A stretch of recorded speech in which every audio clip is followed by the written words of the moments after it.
There are certain people in this world that the Stoics advised us to not associate with. These people can seriously cause harm in your life and weigh you down.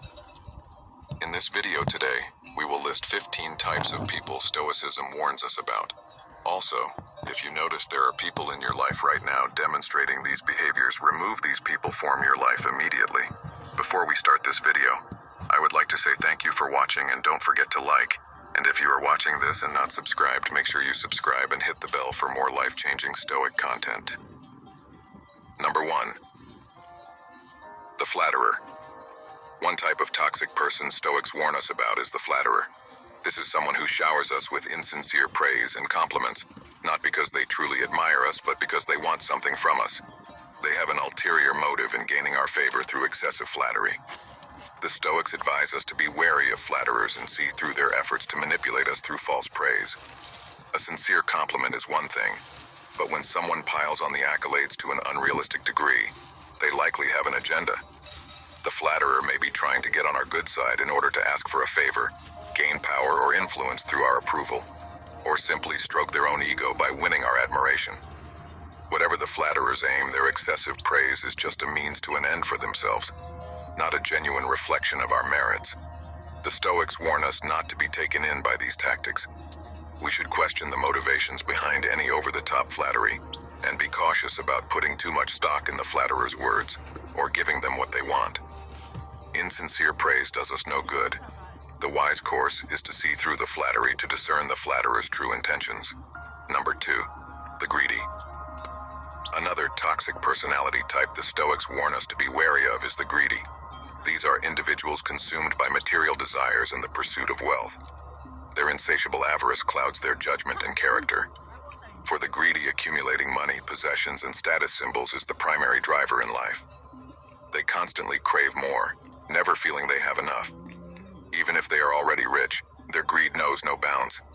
They will scheme, exploit, and step on others in order to gain more wealth and possessions.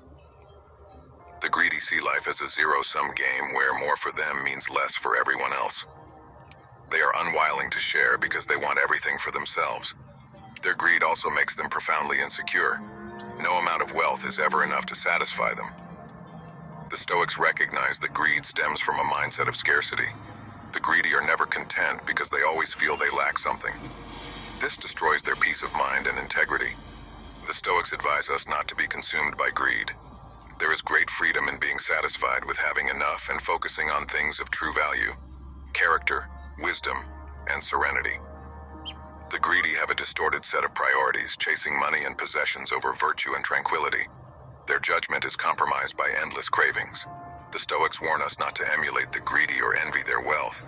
More does not mean better. Fulfillment comes from within, not from external gains. Number 3. The envious. The envious are another type of toxic individual the Stoics advise us to avoid and not emulate. These are people who resent the talents, successes, or possessions of others. They are continually jealous of what others have. The envious feel that another person's good fortune comes at their expense. They operate from a mindset of scarcity, assuming life is a zero-sum game. So when someone else gains something, they think it means less for them. This breeds resentment, insecurity, and animosity within the envious. They act out of these feelings by trying to undermine those they envy. The envious person will attempt to belittle others' talents, dismiss their success as luck or privilege, and spread nasty rumors. Basically, they try to cut down people they see as above them. Envy also makes the envious person spiteful. They can't stand seeing someone else get ahead, so they try to spoil it rather than find inspiration in others' accomplishments. The envious person's jealousy leads them to make snide remarks, deliver backhanded compliments, and secretly revel when the envied person faces misfortune. The Stoics recognize envy as a type of involuntary moral weakness stemming from lack of wisdom, but they emphasize we can choose whether or not to act from envy. The wise course is to view others with goodwill and celebrate their successes, not resent them. We should be inspired by others' talents to cultivate our own virtues, rather than falling into envy's trap. Number 4. The angry. Another problematic personality type the Stoics warn about is the chronically angry person. These individuals are prone to frequent rages, bitterness, and desires for revenge. Their temper overpowers their reason and judgment. The angry person is set off easily by minor provocations, real or imagined. They tend to view others' actions and words in the worst possible light, and are quick to take offense. They carry grudges over long periods, refusing to forgive or let go. Stoics saw the roots of anger as thwarted desires and a sense of helplessness. The angry person feels they are not getting what they deserve from the world. This breeds resentment and the urge to lash out. Rage and retaliation become their way of asserting control. When gripped by anger, the angry person cannot think clearly or act constructively. Their temper clouds their faculties of reason. They are likely to speak harshly and act impulsively based on their bitterness, making the situation worse, not better. The Stoics advise us not to emulate the angry. Though anger may arise involuntarily, we choose whether to act from it. The wise course is pausing. For perspective when we feel provoked. Getting swept up in anger only poisons our own lives. It is better to act from reason and self-control, not petty grudges and resentment. As Epictetus stated, any person capable of angering you becomes your master. Number 5, the complainer. The chronic complainer is another tiresome personality type. The Stoics warn us to avoid emulating. Complainers are perpetually negative, criticizing and moaning about their circumstances. They spread gloom rather than light. The complainer finds fault with almost everything: the weather, the government, their job, their relationships. Minor imperfections loom large as massive grievances. The complainer's attitude is, nothing is ever good enough. Rather than take constructive action, the complainer just whines. They play the victim, acting powerless when they could take steps to improve things. The complainer craves others' sympathy and tends to broadcast their grievances widely to get attention. This breeds negativity that drags down themselves and those around them. Complainers don't realize their venting just reinforces their unhappiness. It becomes a toxic mindset. As Epictetus stated, if you wish to improve, be content to appear clueless or stupid in extraneous matters. The Stoics teach us not to emulate the complainers. Though we may face difficulties, we only make things worse for ourselves by excessive lamenting. It's far wiser to focus on making the best of what we can control, taking constructive action rather than wallowing in negativity. Hardships are inevitable, but we decide whether we meet them with wisdom and resilience or futile complaints. Number 6, the self-pitying. Another tiresome personality type. The Stoics caution us against emulating is the self-pitying individual. These people wallow in their own misery and portray themselves as victims at every turn. The self-pitying person takes no responsibility for their circumstances. They blame other people, fate, the universe, anything but themselves for their troubles. Their attitude is, poor pitiful me, I deserve better than this unfair world. This breeds a mentality of powerlessness and resentment. The self-pitying individual expects others to coddle them and make things right. They broadcast tales of woe to elicit sympathy and reassurance they are not to blame. But this actual why keeps the self-pitying person trapped. By making themselves out to be a victim, they evade accountability and the need to take action to improve.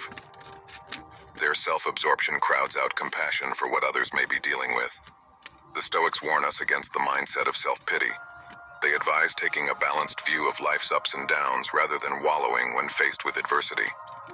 We should focus on what we can control and build resilience, not portray ourselves as victims. Challenges are inevitable, but we decide whether we meet them with maturity or melodrama. As Marcus Aurelius stated, begin each day by telling yourself, today I shall meet with interference, ingratitude, insolence, disloyalty, ill will, and selfishness, all due to the offender's ignorance of what is good and evil. Number 7, the arrogant. Another toxic personality type Stoicism cautions against is arrogance. The arrogant possess an inflated sense of self-importance and superiority over others. Their excessive pride blinds them to their flaws and actual standing. The arrogant person presumes they are always right, the best at what they do, and deserving of special treatment.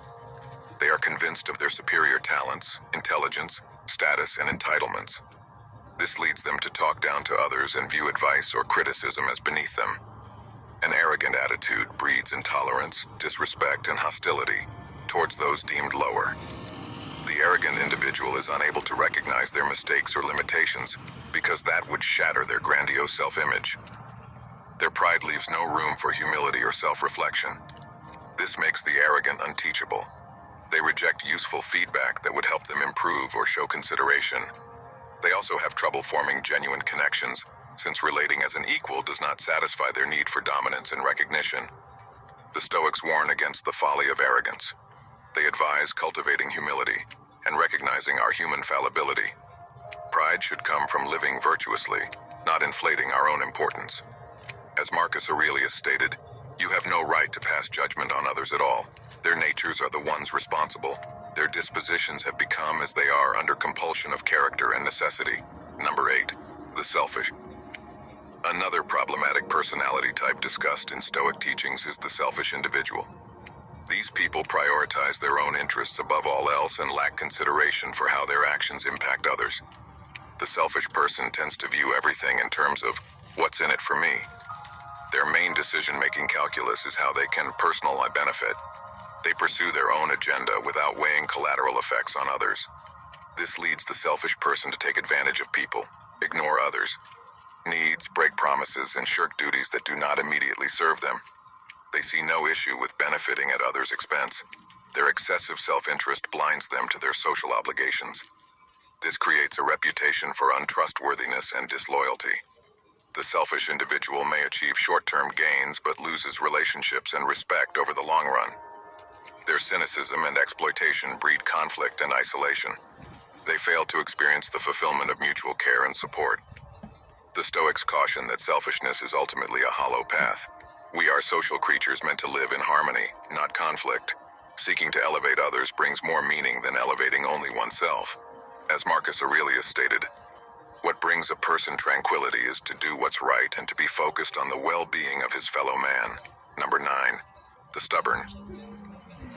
Another problematic personality type discussed in Stoic philosophy is the stubborn individual. These people adhere rigidly to their opinions and refuse to listen to reason or compromise. Their inflexibility makes them difficult to deal with. The stubborn person insists on having things their way, no matter what. They are unable or unwilling to consider alternative perspectives, advice, or possibilities. Even clear evidence contradicting them will not sway their entrenched position. This breeds resistance to change and growth. The stubborn individual would rather persist in full lie than adjust course and admit being mistaken.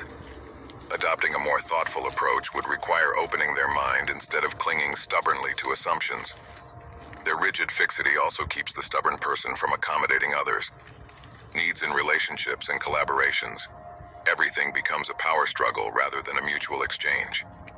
Their way or the highway. This tends to alienate people. Stoicism teaches the folly of stubborn rigidity. While principles are important, the wise retain flexibility in applying them with reason and care. We harm ourselves when we refuse to adapt to changing circumstances or listen to wisdom from others. Our goals should be truth and improvement, not clinging obstinately to fragile ego. Number 10. The insensitive. These people lack empathy and care little about how their words and actions impact others. The insensitive person does not pick up on social cues or understand others' perspectives. They are tone deaf to what might hurt, offend, or upset someone. They plow recklessly ahead with their agenda without regard for the effects. This insensitivity breeds hurt and resentment.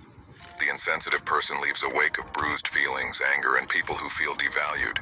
Yet the insensitive remain oblivious or indifferent to the harm caused. They do not reflect on how to conduct themselves with greater tact and care. Their harshness and lack of empathy tend to alienate people. Mean-spirited humor, blunt criticism, and callous disregard erode goodwill and trust. The insensitive person's relationships stay shallow because no one feels safe being vulnerable around them. Stoicism advocates developing greater empathy, compassion, and care in our conduct. While we cannot control how others receive us, we should aim to interact with kindness and consideration. Thoughtlessness yields discord and isolation. Thoughtfulness yields understanding and community.